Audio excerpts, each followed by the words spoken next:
And I give the floor to the representative of the Islamic Republic of Iran. Thank you. In the name of God, the compassionate, the merciful, Mr. President, the situation in Syria remains dire, exacerbated by Israeli escalating violence and aggression across the region. In coordination with terrorist group, Israeli occupying regime is deliberately pursuing a systematic policy aimed at crippling the infrastructure of Syrian Arab Republic. Relentless airstrike and systematic acts of aggression by this regime on Syrian territory have reached unprecedented level, targeting civilians and critical infrastructure. These criminal acts flagrantly violate Syrian sovereignty and territorial integrity, international law, and the UN Charter.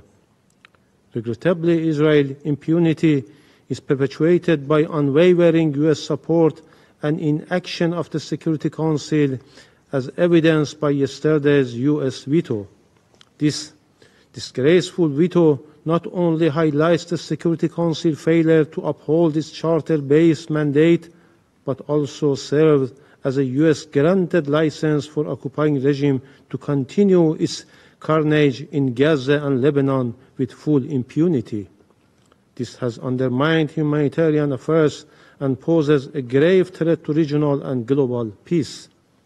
We reiterate once again our call on the Security Council to act decisively to end Israeli impunity. The Council must hold Israel accountable for its violation of international law and ensure the protection of civilians. If left unchecked, Israel's ongoing crime risks igniting a catastrophic war with global repercussions. Mr. President, as highlighted in today's UN briefings, the humanitarian needs in Syria remain immense. Years of foreign occupation, terrorism, and unilateral sanctions has devastated Syria's economy. The United States and its allies persist in their failed policy of inhuman unilateral sanction, using them as a tool for the collective punishment of the Syrian people. These actions are both illegal and morally indefensible and must be lifted immediately. Meanwhile, the United States and certain European countries such as the United Kingdom are politicizing humanitarian aid and obstructing international affairs to support Syrian reconstruction. These harmful policies have only prolonged the conflict and exacerbated the suffering of the Syrian people.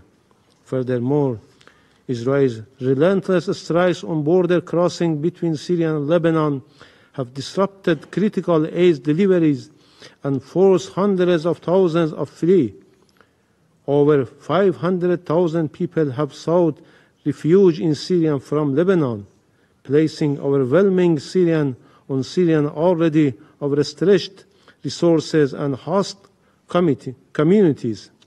The humanitarian response to this crisis demands urgent and substantial international support. Despite these immense challenges, the Syrian government continues to demonstrate remarkable resilience. We commend its steadfast efforts to mobilize resources for assisting refugees, including those recently displaced from Lebanon. We also welcome the Syrian government decision to extend the permission for the Bab al-Salam and Array border crossing for an additional 3 months to facilitate the delivery of humanitarian aid to civilians in northwest Syria.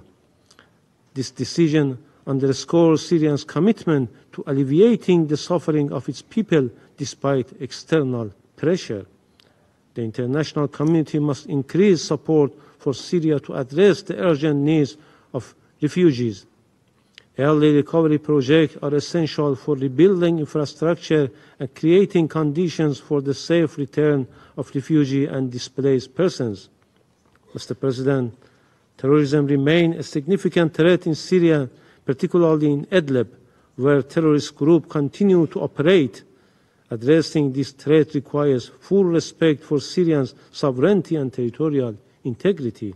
Iran remains firmly committed to to the Astana process, which provides a viable framework for resolving the crisis. During the 22nd meeting of the Astana format held on 11 and 12 November in Kazakhstan, the parties reviewed the recent development in Syria and reaffirmed their steadfast commitment to the sovereignty, independence, and territorial integrity of the Syrian Arab Republic. They underscored that adherence to these principles is essential for achieving lasting peace and stability in Syria and the broader region. Iran reaffirms its commitment to a political resolution of the Syrian crisis.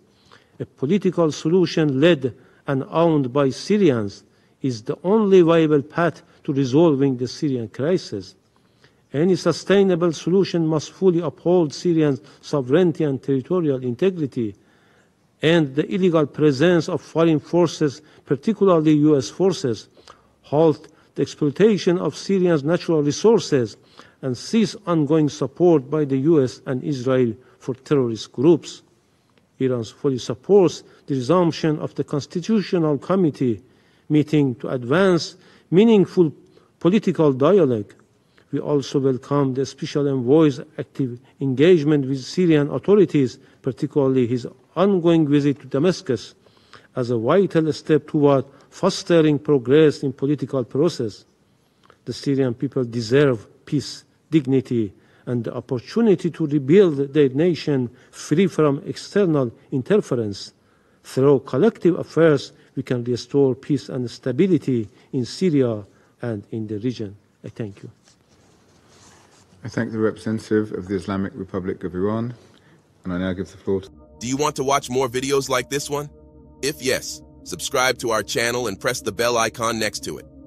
We have decided to bring videos on something nobody talks about: African politics, economy, and increasing power. Thanks for watching, and until the next video, stay tuned. Tell us what you think in the comment section. Like and share the video, and subscribe so that you don't miss any of our African videos. It's the best way to support us.